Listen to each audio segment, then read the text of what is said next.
ነገር እንደተሰራበት ብታቂ አንቺ የምትለቂያቸው ፎቶዎች ለሰይጣንና ለጠላቶችሽ ያንቺ ህይወት ማውደሚያ ግባቶች ናቸው። የትም ሀገር ኑሪ የምትበዩን የምትለብሺውን የምትነጂውን የምትኖሪበትን ትዳርሽን ስትፖስቺ የተሻለ ከሆነ ሰዎች ይቀናሉ። አጋንንት በውስጣቸው አለ ያንቺን ነገር ይመኛሉ።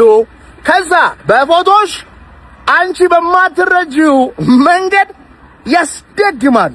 አእምሮሽ እንዲበጠበጥ፣ ውስጥሽ እንዲጨነቅ፣ መንፈስሽ ሰላም እንዲያጣ፣ ከእግዚአብሔር እንድትርቂ ያስደግሙብሻል።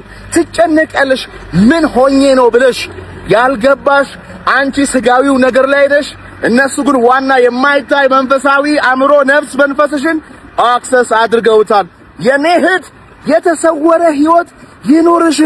እግዚአብሔር ትዳርሽን ባርኮት፣ ቢዝነስሽን፣ ስራሽን ባርኮት ከሆነ ተደብቀሽ ኑሪ እንጂ አደባባይ ላይ አስጥተሽ ለጠላቶችሽ ትልቅ መረጃ ሰጥተሽ እንዲቀኑብሽና ትዳርሽን እንዲፈትኑት አታድርጊ። እግዚአብሔርንም አትፈትኚው።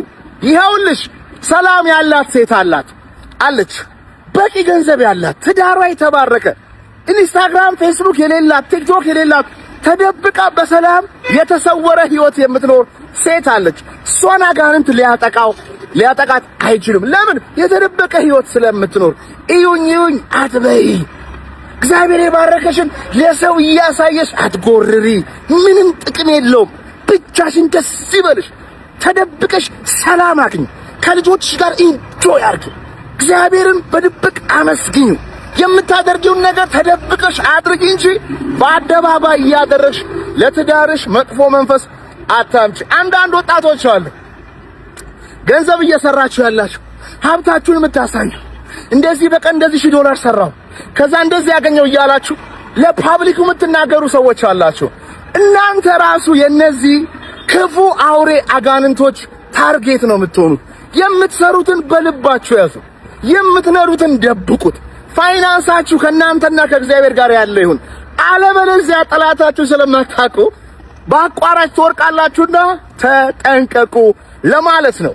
ጀግኖች አላችሁ፣ ይህንን የአጋንንት ስራ የተረዳችሁ ያሸነፋችሁ፣ ታግላችሁ እግዚአብሔርን ይዛችሁ በመንፈስ ያምላካችሁን ኃይል ይዛችሁ አጋንንትን ያዋረዳችሁ ሰዎች አላችሁ። የተባረካችሁ ሁኑ። በጣም ከልብ አድርጌ አመሰግናለሁ።